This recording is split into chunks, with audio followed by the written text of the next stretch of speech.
उत्तर प्रदेशातील ओरैया गावी रक्षाबंधनाच्या दिवशी घडलेली ही घटना संपूर्ण समाज मनाला सुन्न करणारी अशी आहे। रक्षाबंधन हा भारतीय संस्कृतीतील अत्यंत पवित्र आणि प्रेमळ सण मानला जातो। या दिवशी भाऊ आपल्या बहिणीचे रक्षण करण्याची प्रतिज्ञा घेतो आणि बहिणी सुद्धा त्यांच्या दीर्घायुष्याची प्रार्थना करतात। परंतु याच पवित्र सणाच्या दिवशी घडलेली ही घटना भाऊ बहिणीच्या नात्याला काळीमा फासणारी ठरली आहे। मृतक मुलगी ही आरोपीच्या काकाची मुलगी म्हणजेच आरोपीची चुलत बहीण होती। घरातील आणि गावातील लोकांना दोघांचे नाते माहीत होते। तसेच बालपणापासून एकमेकांना ओळखत असल्याने त्यांच्यात नेहमीचे बोलणे चालणे सुद्धा होते। रक्षाबंधनाच्या दिवशी आरोपी सकाळी आपल्या चुलत बहिणीच्या घरी आला। घरातील वातावरण अगदी आनंदी होते। रक्षाबंधनाच्या परंपरेनुसार मुलीने आपल्या भावाला राखी बांधली, त्याला गोडधोड पदार्थ सुद्धा खायला दिले। दोघांमध्ये थोडे हसणे खिदळणे सुद्धा झाले आणि सणाचा माहोल घरात भरून राहिला। परंतु कोणालाही याची कल्पना नव्हती की हाच भाऊ त्या दिवशी रात्री आपल्या बहिणीचा घात करेल। आरोपीला दारू पिण्याचे व्यसन होते आणि गावातील लोक सांगतात की आरोपी हा नेहमी नशेतच असायचा आणि त्यामुळे घरच्यांशी शेजाऱ्यांशी सुद्धा त्याचे वाद व्हायचे। रक्षाबंधनाच्या दिवशीही त्याने मोठ्या प्रमाणात दारू पिली। नशेत असताना त्याचे वर्तन बिघडायचे आणि त्याचा स्वभाव आक्रमक सुद्धा व्हायचा। त्या रात्री तो आपल्या चुलत बहिणीच्या घरी गेला। घरात इतरही लोक होते, परंतु रात्री उशीर झाल्यामुळे सर्व झोपले होते। नशेच्या प्रभावाखाली त्याच्या मनात विकृत विचार यायला लागले आणि यातूनच त्याने आपल्या बहिणीला वासनेची शिकार बनवायचे ठरवले। त्यानंतरचा घडलेला प्रकार अत्यंत भयंकर होता। आरोपीने आपल्या बहिणीवर लैंगिक अत्याचार केला।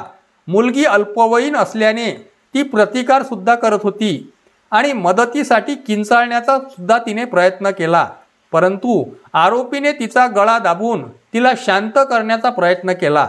नशा, राग आणि भीती यांच्या एकत्र परिणामामुळे आरोपीने तिचा गळा इतका जोरात दाबला की ते श्वास गुदमरून मरण पावली। आणि मग घटना घडल्यानंतर आरोपी घाबरला।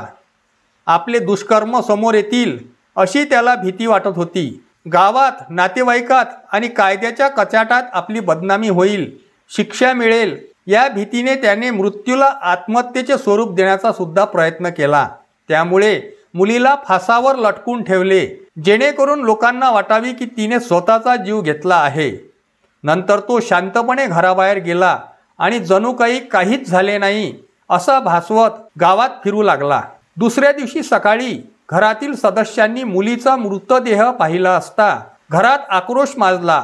महिलांचे रडणे, ओक्साबोक्शी सुरू झाले। सुरुवातीला घरातील सदस्यांना वाटले की मुलीने खरोखरच आत्महत्या केली की काय, परंतु मुलीच्या शरीरावरच्या जखमा, तिच्या कपड्याची स्थिती आणि चेहऱ्यावरचा घाबरल्याचा भाव पाहून शंका निर्माण झाली। नातेवाईकांनी व कुटुंबाने पोलिसांना प्राचारण केले। पोलिसांनी घटनास्थळी पोहोचून पंचनामा केला। शवविच्छेदनासाठी मृतदेह पाठवला गेला। डॉक्टरांनी केलेल्या पोस्टमॉर्टममध्ये धक्कादायक माहिती पुढे आली की मुलीच्या गळ्यावर दाब दिसल्याचे स्पष्ट चिन्ह दिसत होते।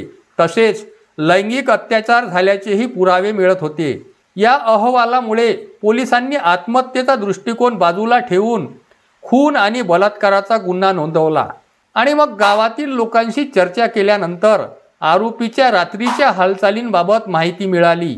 गावकऱ्यांनी सांगितले की तो रात्री मुलीच्या घराजवळ दिसला होता आणि या आरोपीवर याआधी सुद्धा दारूच्या नशेत भांडण करणे, महिलांबद्दल अयोग्य वर्तन करणे असे देखील आरोप होतेच। पोलिसांनी त्याला ताब्यात घेऊन चौकशी सुरू केली। सुरुवातीला त्याने गुन्हा नाकारला असून परंतु पोलिसांनी पोलिसी हिसका दाखवला असता गुन्ह्याची कबुली त्याने दिली। आरोपींनी सांगितले की नशेमध्ये माझा ताबा गेला असता मला काहीच समजले नाही आणि जे काही घडले त्याचा पश्चाताप मला आहे। परंतु अशा प्रकारच्या कबुली जबाबामुळे गावकऱ्यांच्या मनात संतापाची लाट उसळली आहे। ही घटना सर्वत्र पसरताच संपूर्ण परिसरात खळबळ उडाली। लोकांचा विश्वास बसत नव्हता की राखी बांधलेल्या भावानेच बहिणीवर असा अत्याचार करून तिचा जीव घेतला असेल। महिलांनी आणि तरुणांनी आरोपीला कठोर शिक्षा व्हावी अशी सुद्धा मागणी केलेली आहे। त्याला जन्मठेप किंवा फाशीची शिक्षा द्यावी अशी सुद्धा महिलांनी मागणी केलेली आहे। गावातील काही ज्येष्ठ नागरिकांनी सांगितले की अशा लोकांमुळे समाजातील नाती कलंकित होतात आणि सण उत्साहाची पवित्रता सुद्धा नष्ट होते। पोलिसांनी आरोपीवर भारतीय दंड संहितेच्या कलम 302 अन्वये व 376 अन्वये पोक्सो कायद्यानुसार गुन्हा नोंदविला आहे। न्यायालयीन कार्यवाही सुरू असून सरकारी वकिलांनी या प्रकरणाला दुर्मिळातील दुर्मिळ श्रेणीत गणून आरोपीस कठोर शिक्षा देण्याची तयारी दर्शवली आहे। ही घटना केवळ एका कुटुंबावरच नव्हे तर संपूर्ण समाजावर मानसिक धक्का देणारी आहे। भाऊ बहिणीच्या नात्याची पवित्रता राखण्यासाठी आणि अशा विकृत प्रवृत्तीच्या लोकांना धडा शिकवण्यासाठी न्यायव्यवस्थेने त्वरित आणि कठोर निर्णय घेणे आवश्यक आहे। रक्षाबंधनाच्या दिवशी जेव्हा सर्वत्र प्रेम, विश्वास आणि रक्षणाच्या भावनेचा उत्सव होत होता, तेव्हा उत्तर प्रदेशातील ओरया गावातील ही घटना, भीषण घटना त्या दिवसाला कायमची काळिमा फासणारी ठरली हे नक्की। तर मित्रांनो, तुमचे याबद्दल काय मत आहे कॉमेंट करून जरूर कळवा।